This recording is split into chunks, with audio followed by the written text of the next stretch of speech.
could it be? For me, your man, Louie T. Welcome to the command post. You know what it is. Post up. Take command. Of course, I'm your commander-in-chief, Louie T. Thank you for joining me. So we've gone through the wide receiver position. Now, I want to give you the best value for the Commanders in each round of the draft at the wide receiver position. As I've mentioned to you, this draft has some quality football players in it. Wide receiver position, no different. Um, if you're looking for a number one wide receiver, which the Commanders are technically not, but you want two number ones, right? Like that's a good problem to have. But we're looking for a complement to Terry McLaurin, right? Deebo Samuel offers you that, but again, he's on a 1-year rental as of right now. Again, we don't know what the future holds. However, you can't assume that he's a part of the long-term solution here in Washington. So if you are going to attack the receiver position through the draft, you're looking for a guy that can complement Terry McLaurin. And so there are various options that can do that in this draft. We're going to talk about some of the ones that kind of appeal to me for this team, particularly throughout the draft. In the rounds, obviously, that they have selections, only have 5 as of right now. I think that at some point there will be a trade back. I think it's going to be tough, especially in the first round. I keep saying that the second round seems more plausible for a trade back than the first.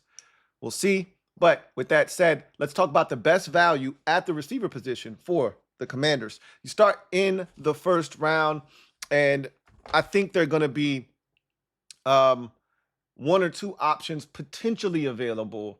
The likelihood is, especially with receiver, every year we see 5, 6, 7 receivers go off the board in the first round. I don't know if we'll see that many receivers go this year, but I do expect there to be at least 4, and these guys are probably going to be in that mix. One of these guys will be available. I'll tell you who I think, but these are the 3 receivers that I think are worthy of a selection at 29 because they could be possibly here. Like Tetaroa McMillan isn't going to be available at 29. I just don't see him sliding. So not that far if he does fall, but he's not going to fall to 29. So he's not in this discussion. But he would be tremendous value, obviously. Luther Burden III, Matthew Golden, and Emeka Egbuka are your 3 best options if you're the Commanders. That's, to me, offer you the best value at 29 if they are on the board. I think there's a realistic shot that all 3 of them are there.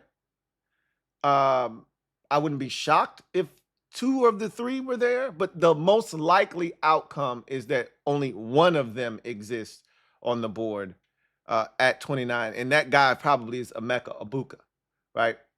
The other 2 will probably be gone by the time we get to 29, but to me, the best value is Luther Burden III, right? You went out and got Deebo Samuel because he offers you dynamic, explosive ability with the ball in his hands, the ability to take a short pass and make it a long touchdown or a long gain. One of the things that the Commanders struggled with last year was explosive plays, right? Like we had explosive plays with Terry. There were a few with Diami. But for the most part, our offense was a methodical, drive it down the field. And there's nothing wrong with that because we were able to sustain drives by converting on 4th down. But you can't rely on that next year, right? You can't rely on being one of the best 4th down teams in NFL history again next year. And it's cool to go on 12, 13, 14 play drives, but it's also tough to sustain that, right? So explosive plays are the way to combat that. That's why you go get a Deebo Samuel, and that's what Luther Burden III is. He's a faster, younger version of Deebo Samuel. So he's the best value. The best complement to Terry McLaurin is Emeka Egbuka. So we'll see what happens in the first round, but if you're looking for the best value in the first round, those guys offer it to you, should they be available. Second round, quite a few here, and I think if you're looking for the best value of the draft, if you're the Commanders, it's going at the receiver position in particular, it's going to lie probably in the second round because you don't have a third. I think you could find some quality talent in the third round. We don't have a third round pick as of right now. I think that's subject to change, but the second round is going to offer you the most options at 61 if you're the Commanders. Quite a few of these guys could be available. Quite a few of them could not be. Again, you're going to see when that run happens on receivers in the second round, because there will be a run on receivers in the second round. Are you a part of that run, or did it happen well before you had a shot and now the value isn't quite there? We'll see. But here are some names that make a ton of sense and would create the best value for the Commanders. Jalen Higgins, wide receiver out of Iowa State. Trey Harris, wide receiver out of Ole Miss, who, coincidentally enough, top 30 visit with the Commanders coming up. Jalen Royals, who I think is just a fantastic receiver, very underrated in this draft class out of Utah State, and has a chance to be one of the better receivers in this entire draft class. Kyle Williams out of Washington State, who I actually think is a third-round pick, and I don't think it is tremendous value because you don't have a third-round pick. You may have to take him if you love him in the second round at 61 overall. And then Jalen Noel, who is also a wide receiver out of Iowa State, who offers you some speed as a slot and move piece on the offensive side of the football. So those are the guys. If you're looking for size, Higgins and Trey Harris are the guys that will check those boxes off for you. Higgins is 6'4", 220. Harris is 6'2", 205.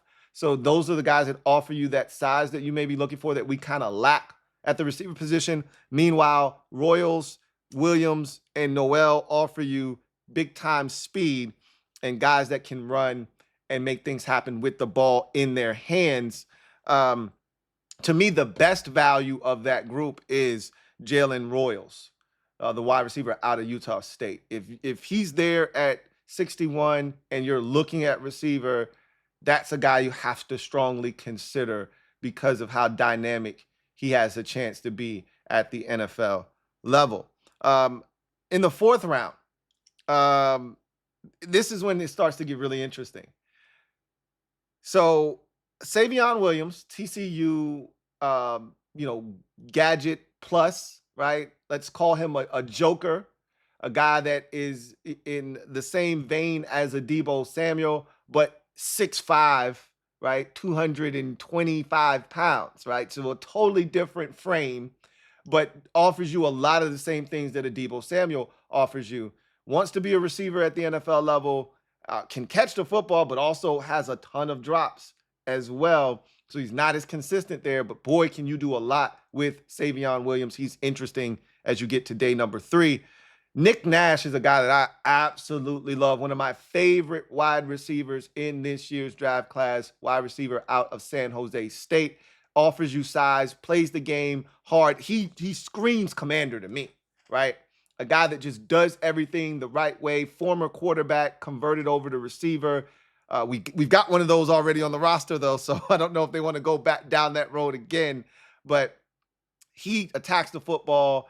He is a guy that does so many things for you and, again, offers you size, something you don't currently have. And then Dante Thornton Jr., the speedster out of Tennessee, just ridiculous height, weight, speed specimen, 6'5", 205 pounds, runs a 4.3 flat, and can really go with the ball in his hands and go get it. So those are all intriguing options. I got 1A, 1B here as best value.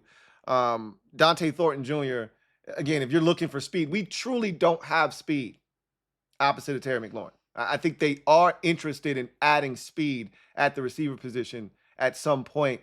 It doesn't get much faster than Dante Thornton Jr., especially if you're looking for a combination of speed and size, right? You're just not going to find it in a better package than that.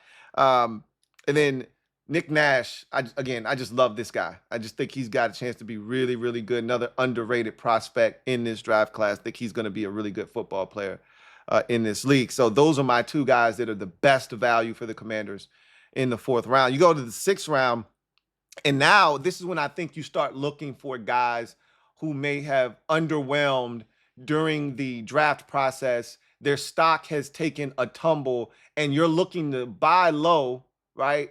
And see if you can't get a massive return on a very, very minimal investment, right?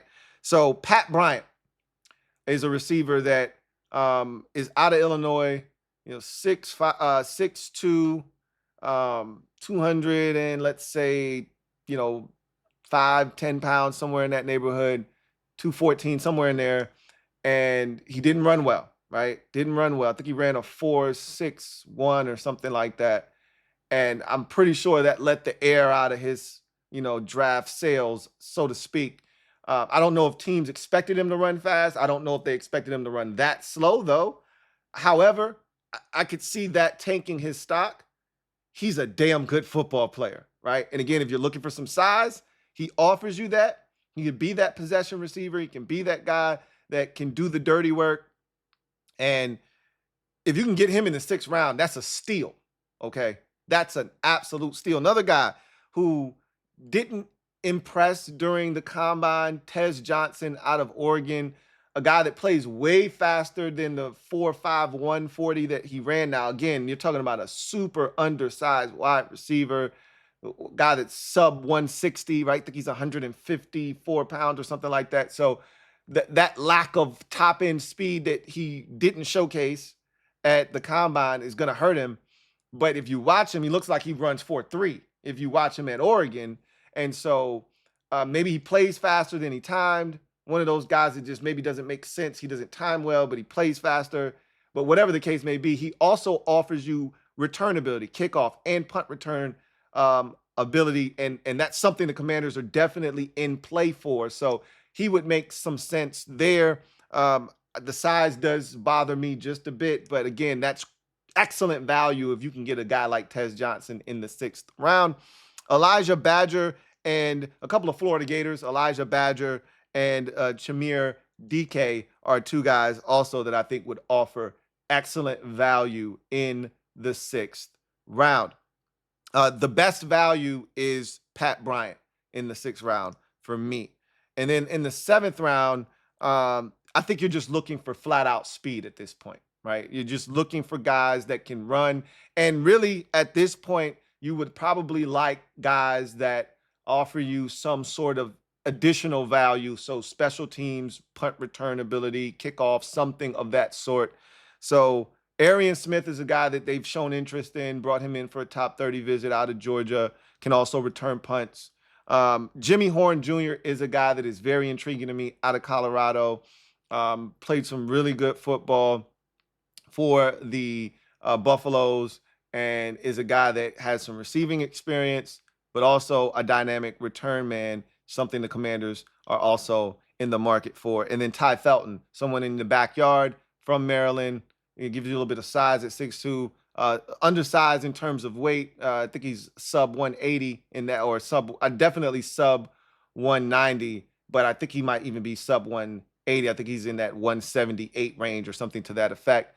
But he can run, and that's something the Commanders are definitely looking for. So again, and this is 7th round pick. The best value there to me is Jimmy Horn Jr. All right, Jimmy Horn Jr. is the best value in the 7th round. If you're looking for a receiver that offers you speed, can play the receiver position, and offer you some return ability as well. So that is the best value at the receiver position for the Commanders. We've done this with all the positions that we've gone through. The next position will be tight end. We'll do the same thing there. We'll do defensive tackle. We'll do cornerback, before the draft as well. These are all positions that we think the Commanders will be looking to attack via the draft, either during the draft or immediately thereafter with priority free agents. So these are things that we'll continue to talk about as we near the start of the 2025 NFL draft. That's going to do it for me, your man Louie T. I thank you guys for joining me. Make sure you like this video, share it, subscribe to the Louie T Network for more great content. Turn on your notification bell so you don't miss a thing, because this is going to be a big month and moving forward, obviously, as we continue to cover this team like no other. So that's going to do it for me, your man Louie T. You know what it is. Post up, take command. I'll see you guys next time. Have a good one.